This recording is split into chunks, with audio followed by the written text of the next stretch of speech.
Giving you to the Unsullied would start a war. Letting you walk free would start a war. So our new king has chosen to send you to the Night's Watch. In Game of Thrones, Season 8 is probably the most troubling season of the entire show by far, where the writing kind of fades off from what the show originally was. And there was a definitive aspect to Season 8 which I think was lost, and that is one of the key tenets of the show, which is killing Starks. And that's what we're going to be talking about in this episode of Constant Review.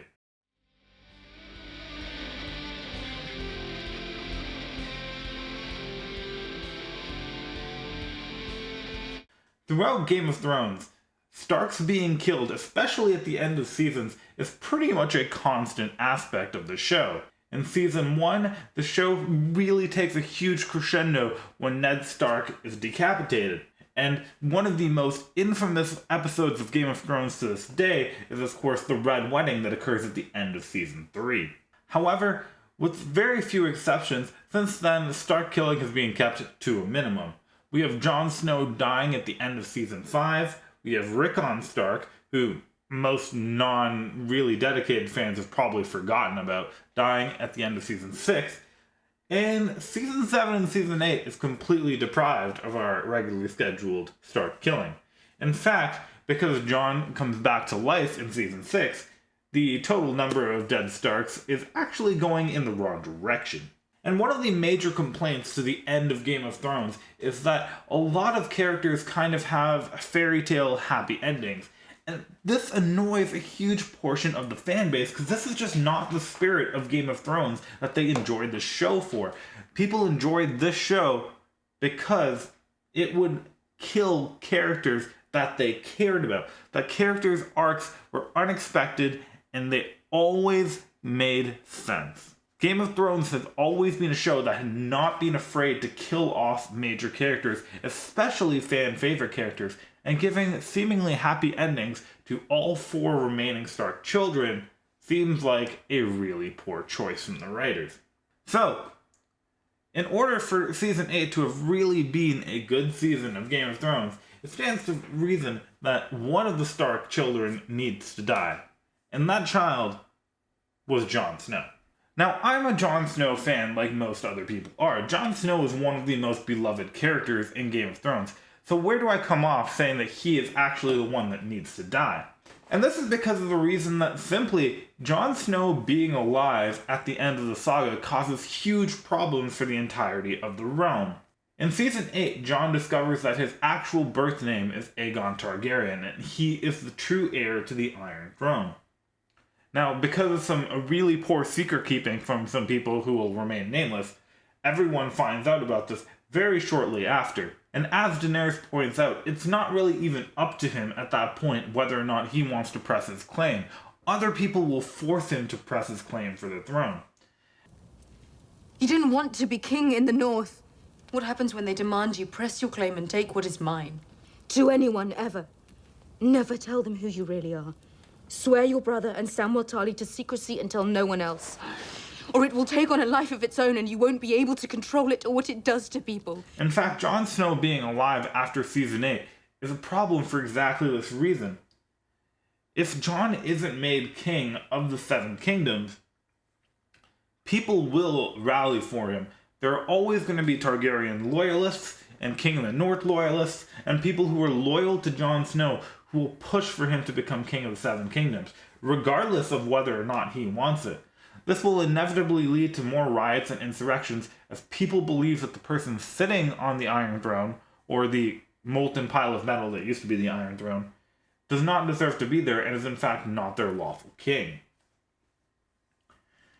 And yet at the same time we have the opposite problem if Jon becomes king, because Jon was the person who stabbed and killed Daenerys Targaryen, who was the rightful conqueror of Westeros.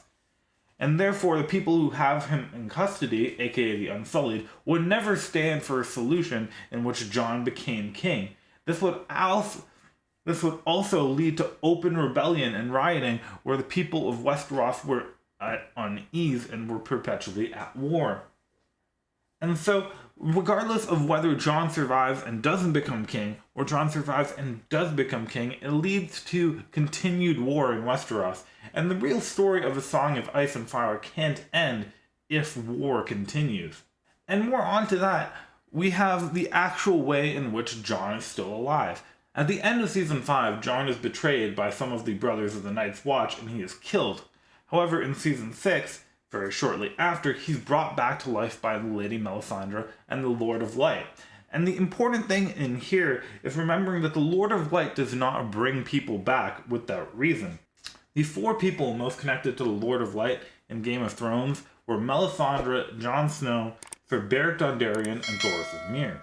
And in all these cases, all of their lives were extended or allowed to survive because they had a very specific purpose they needed to fulfill. Thoros was kept alive and allowed to survive things because it was his destiny to keep bringing Beric back. His friend needed to keep surviving because he needed to be the one to protect Arya and deliver Arya to where she needed to be, so that at the long night, when they finally encountered the Night King, Arya could survive long enough to realize her destiny and plunge a Valyrian steel dagger into his stomach.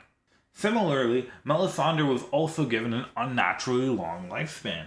She was allowed to live well past her natural death in order to help the forces of light defeat the forces of darkness. And this leads to Jon Snow, who was also brought back by the Lord of Light, and he was brought back for a very specific purpose. Jon Snow was personally responsible for recruiting the armies of Daenerys Targaryen to fight the Long Night, and he was able to help them defeat the Night King in the Battle of Winterfell. But his destiny carried on more than that, as Daenerys Targaryen slipped into madness, the madness that had run in the Targaryen family.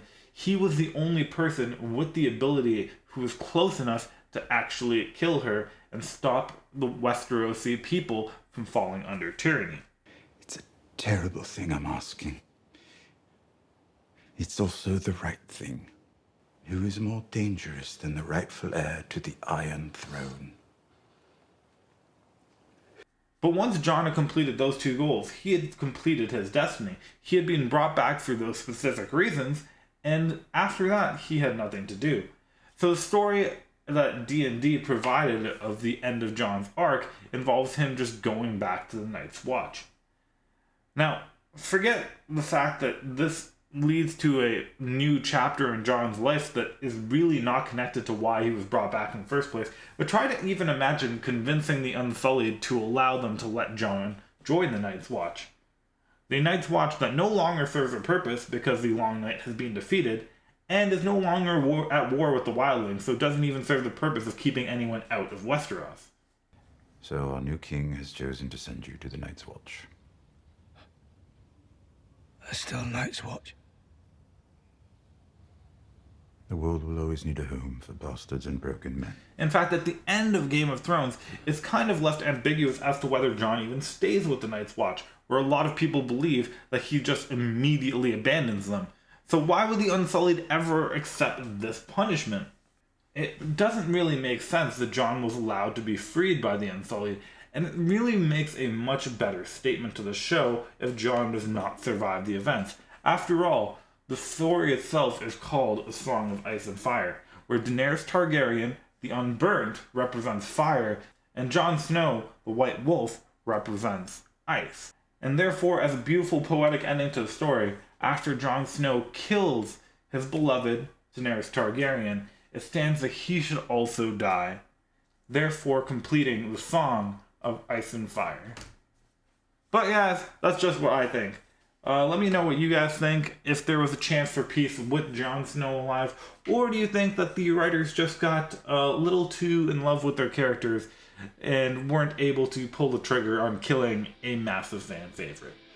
As always, thanks for watching, and I hope to see you guys in the next episode of Constant Review.